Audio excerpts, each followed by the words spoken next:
लतीफी, ये तुम्हारे अंदर का गुबार बार आ रहा है। तुम्हें असल में तकलीफ इस चीज की है कि पूरा मोहल्ला मुझे झुक के सलाम करता है। अरे वो तुम्हारे कद की वजह से झुकना पड़ता है। अगर खड़े खड़े सलाम तुमसे लें तो तुम सारा दिन पीटी के स्टेप ही करते रहो। कम वक्त झुक झुक के सलाम करता है। मेरा जी चाहता है किसी दिन कोयले के साथ इसके घर की दीवार के बाहर लिखवा दूं, मोहल्ले का नासूर। ऐसे माफ कीजिएगा, इसमें ना मैंने फालतू ही कहा है, बाकी फिक्रा मुकम्मल है। हाँ, मैं समझ गया। पहले भी मेरी दीवार पर तुमने ही लिखा था। बिल्कुल बिल्कुल, वो जो चुगत लहदा और ताई लहदा लिखा दिया था। बाबर भाई, तशरीह करने की जरूरत नहीं है, अक्लमंद के लिए इशारा ही काफी होता है। ओ, मोहल्ले में इशारेबाजी शुरू हो गई। घूंघट निकालिए। बट मियां जी खुदा लगती कहिएगा, जी जी क्या सारी रात मोहल्लेदार डिस्टर्ब होते हैं कि नहीं? जी जी, बहुत होते हैं जी। सुन रहे हैं, सुन रहे हैं? क्या बताएं आपको, ये जो बैठा हुआ शख्स टाई वाई लगा के, मुझे तो लगता है कि सारी रात इसमें कोई किसी परिंदे के पट्टे की रूह आ जाती है। लतीफी साहब, पट्ठा तो सिर्फ उल्लू का ही मशहूर है। बाबर, क्लियर करने की जरूरत नहीं है। इंसान के लिए इशारा ही काफी होता है। घूंघट निकालिए। मुझे तो लगता है कि ये हमसे छुप छुप के गर्दन भी पूरी घुमाता है। सारी रात शोर, अच्छा, सारी रात शराबा, सारी रात ऊंची ऊंची आवाजें। हद हो गई है भाई, खुदा के वास्ते। इंसान बसते हैं इस गली में। लतीफी स्ट्रीट एक नाम है पूरे इलाके में। जी हाँ। आप उसकी किसी इज्जत का वकार का ही ख्याल कर लीजिए। सारी रात क्या जरूरत है इतना ऊंचा शोर शराबा करने की? ओए, मेरा घर है, मैं चाहे छाछ बजाऊं या छलनी। तुम कौन होते हो? अरे तुम लोग हो ही छलनी बजाने वाले। क्या? इस मोहल्ले में तो आप कोई इंसान ख्वाब भी नहीं देख सकता। आए हाय। भाई सोएगा तो ख्वाब आएंगे ना। जी, डिस्टर्ब तो हम भी होते हैं। अब दीवारों के साथ दीवारें जो सांझी हैं, तो इनके घर शोर होता है तो हमारी भी नींद खुल जाती है। सच के जाऊं भाभी, कैसी अच्छी गवाही दी। फरेफ्ता हो गया मैं आपकी गवाही पे। खुद को संभालिए। घूंघट निकालिए। शोर तो ये वाकई बहुत करते हैं। फरीद मियाँ, मुझे रात की खामोशी में अहमद फराज पढ़ने की आदत है। वाह, तो हमें भी सुनाइए ना कोई अहमद फराज साहब का एक शेर। ये मुझे याद करने दें तो मैं सुनाऊं। शोर ही इतना करते हैं ये। ਉਹ ਜਾਣਦੇ ਹੋ ਭੱਟ ਸਾਹਿਬ, ਮਨਸੂਰ ਮਲੰਗੀ ਦਾ ਇੱਕ ਫੁੱਲ ਮੋਤੀ ਅਦਾ ਮਾਰ ਕੇ ਜਗ੍ਹਾ ਸੋਹਣੀ ਹੈ, ਤੁਹਾਨੂੰ ਸਮਝ ਨਹੀਂ ਆਉਂਦਾ। ਅਹਿਮਦ ਫਰਾਜ਼ ਪੜਨਾ है ना। ये जो बाबर मियां है ना, ये चूंकि सबसे ज्यादा सौदा चुगताई इसकी दुकान से खरीदता है, इसलिए ये हमेशा हमारे खिलाफ बात करता है।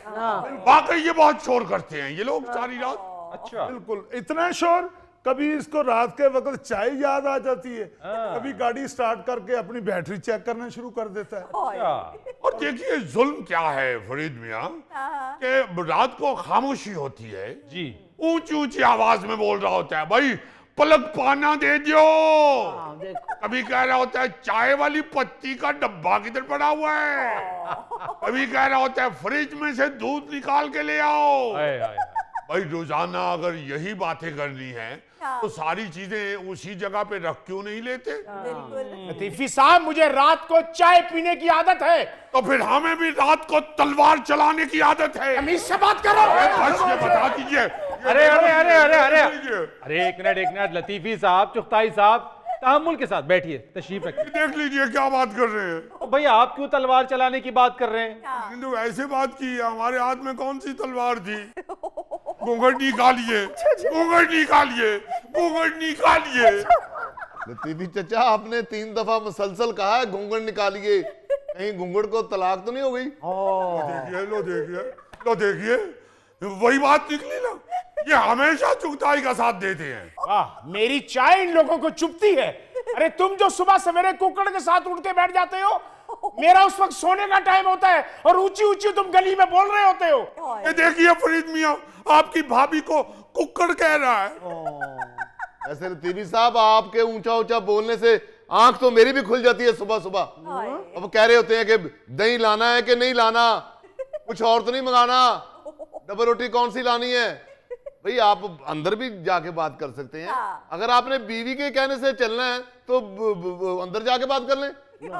ये तो चलो तुक बनता है ना, सुबह सुबह ऐसी आवाजें ही मोहल्ले में आती है। हाँ मगर आधी रात को कभी किसी की गाड़ी स्टार्ट होते और मरम्मत होते देखी है? हाँ। हमारी भी गाड़ी बाहर खड़ी होती है, आज तक हमने आके कभी अपनी गाड़ी की घंटी बजाई हो या इसकी सीट को ऊंचा नीचा किया हो या कभी इसके स्टैंड को उतारा हो, वहीं की वहीं खड़ी होती है। सुबह आती है, हम अल्लाह के फजल से अपनी गाड़ी स्टार्ट करके निकल जाती है। वाह वाह वाह, इसका क्या स्टार्ट करना होता है? स्टार्ट ही करना होता है, ऊपर बैठ के घंटी बजा के तो पैडल अपनी जगह भी लानी होती है। एक मिनट, मैं आप लोगों का ना मसला समझ गया जो गुफ्तगू आप लोगों के दरमियान हुई है। कुछ लोग फितरत के ऐन मुताबिक सरे शाम सोने की रूटीन उनकी होती है, वो सो जाते हैं, जल्दी सो जाते हैं। ये हुई ना बात। और कुछ लोग खिलाफे फितरत सारी रात जागने और शोर शराबा करने के आदी होते हैं। फिट्टे मुंह, बताऊं तुम्हें ये फिटे मुंह क्या होता है? बताऊं तुम्हें मैं? चाचा बाबा इसने तमाशा बना दिया है। एक साथ चलन कर। बताऊं तुम्हें मैं? बेवकूफ बना के रख दिया तुम लोगों ने। एचके निकल चले, रात को जागना। एचके निकल चले। ओ चुगताई मियां, एक मिनट, एक लतीफिया में क्या जा रहे हैं भाई? वो हमला करने आ रहे हैं। अरे कोई हमला नहीं कर रहे, आप तो एकदम से डर के साइकिल पर बैठ गए फुदक कर।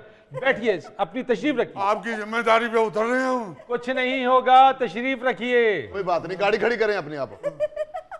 बैठे भाभी आप। 5,000 रुपए की गाड़ी।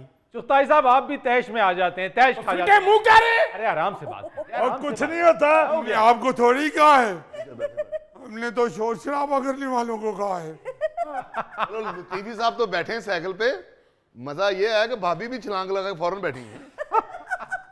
मेरे घर से शोर शराबे की आवाज आती है, जो इनके घरों से रात को आवाज आती है। क्या बताऊं कि खराटे मुझे आराम ही नहीं करने देते। कौन लेता है खराटे? ये बट इतने खौफनाक खराटे लेता है, लगता है मोहल्ले में कारखाना लग गया है। नहीं, बट के खराटों से तो मैं भी डर गया था।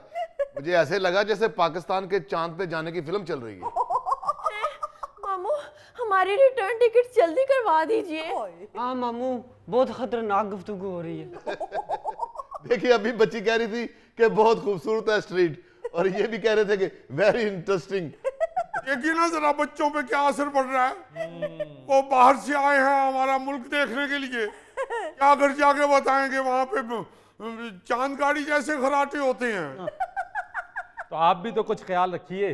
वो बाहर से आए हैं यहाँ की सौगातें खाने के लिए, कोई तहजीब और तमद्दन देखने के लिए, अपना कल्चर देखने के लिए, और कैसी खौफनाक बातें शुरू कर बैठे हैं ये लोग। क्या जाके बताएंगे वो बाहर कि कैसा मुल्क है हमारा? आप बताइए बिटिया, बाहर के मुमालिक में सारे लोग जल्दी सोते हैं और जल्दी नहीं उठते? Yes yes definitely. ये देख लीजिए, और यहाँ पे नवाब साहब सारी रात जागने होते हैं Yeah. और सुबह 12-12, 1-1 बजे तक सोए पड़े होते हैं। तो भाईजान जब मैंने दुकान ही 12 बजे खोलनी है तो सुबह उठ के मैंने क्या करना है? भाई आप जल्दी खोलिए दुकान, आप क्यों 12 बजे खोलती है? आप देखिए ना, इनकी इन हरकतों की वजह से ये चुगताई भाई हमारे भाई हैं, हम तो भाई समझते हैं, ये ना समझे तो अलग बात है। अच्छा, इनकी इन हरकतों की वजह से इनका अपना बेटा भी घर छोड़ के चला गया है। हाँ याद आया, बेटा कहाँ है आपका? घर छोड़ के चला गया, हॉस्टल शिफ्ट हो गया। चला नहीं गया, मैंने खुद भेजा उसको सीएसएस की तैयारी के लिए, ग्रुप स्टडी कर रहा है वो। लो बताओ जरा एसएसएस की तैयारी कर रहा है उधर बैठ के, घर में नहीं तैयारी हो सकती? सीएसएस लतीफी साहब। वही जो आप कह रहे हैं 3-4 दफा एस, उसकी तैयारी घर करे, अगर घर में सुकून मिले तो। जब बच्चे को सुकून ही नहीं मिलना, सारी रात खुराफात होनी है, शोर शराबा होना है, तो बच्चा तो बेचारा हॉस्टल जाएगा ना। इतना प्यारा बच्चा सारा दिन इधर बैठ के यूं करता रहता। एक दफा मेरा बच्चा सीएसएस कर ले, उसे कहूंगा कि तुमने इंतखाब पुलिस का करना है, फिर देखूंगा तुम लोगों को मैं। तो उनको पुलिस में करवा रहे हैं, डकैती हो रही हो, वो दरवाजे के आगे खड़ा होकर यूं करता है।